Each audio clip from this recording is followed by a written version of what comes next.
मेरे प्यारे मित्रों, जय हिंद। एकेडमी फॉर एजुकेशन में आपका स्वागत है। हम डेली बाय डेली आज का इतिहास क्यों खास है इसके बारे में बातें करते आ रहे हैं। इसके अलावा हम बात करेंगे आज से करंट अफेयर्स के बारे में। कम से कम 10 से 12 क्वेश्चन आपको हम daily by daily current affairs के बारे में बताएंगे। और इसके अलावा जो आज के इतिहास में जो खास मुद्दा है उसको एक टॉपिक बताते रहेंगे। तो इसी तरह से आपके डेली बाय डेली हम करंट अफेयर से और आज के इतिहास से और इसके अलावा जो भी मुद्दे रहे उसके बारे में बात करते रहेंगे। तो चलिए बात करते हैं, सीधी बात, नो बकवास में। हम आज बात करते हैं कि 11 दिसंबर का दिन इतिहास में क्यों खास है। तो आज ही के दिन 1687 में ईस्ट इंडिया कंपनी ने मद्रास, अब जो तमिलनाडु में नगर निगम की स्थापना की। 1946 में आज ही के दिन डॉक्टर राजेंद्र प्रसाद भारत की संविधान सभा के अध्यक्ष निर्वाचित हुए। 11 दिसंबर के ही दिन संयुक्त राष्ट्र द्वारा यूनिसेफ की क्या की गई, स्थापना की गई।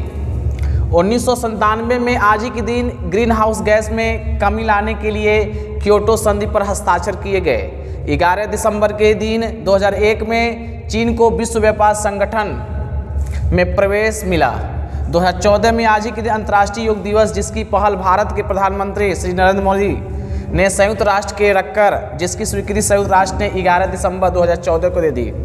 आज ही के दिन 1935 में प्रणब मुखर्जी भारत के पूर्व राष्ट्रपति का क्या हुआ, जन्म हुआ।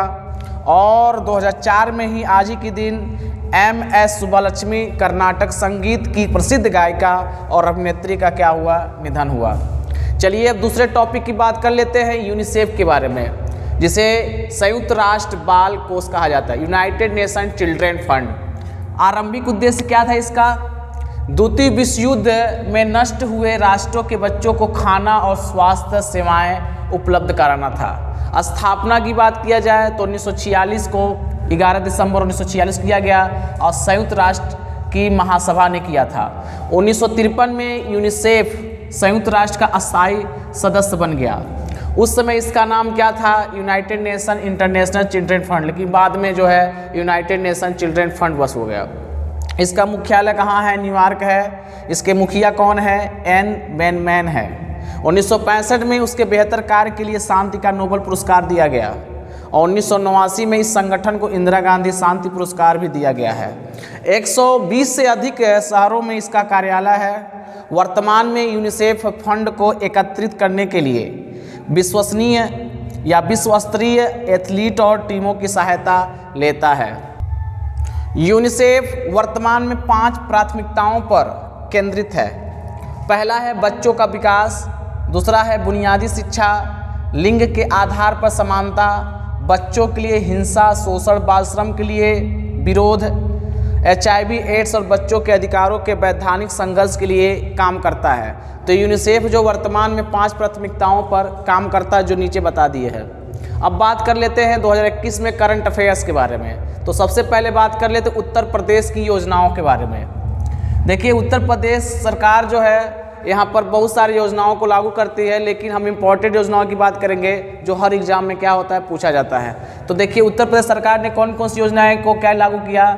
मातृभूमि योजना, मुख्यमंत्री बाल सेवा योजना, अनूठी उपहार योजना, सस्ती किराए की आवास योजना, किसान कल्याण मिशन या अभ्युदय योजना, ये उत्तर प्रदेश की योजनाओं था। और उसके बाद कर लेते हैं उत्तराखंड की योजनाओं के मिशन के बारे में।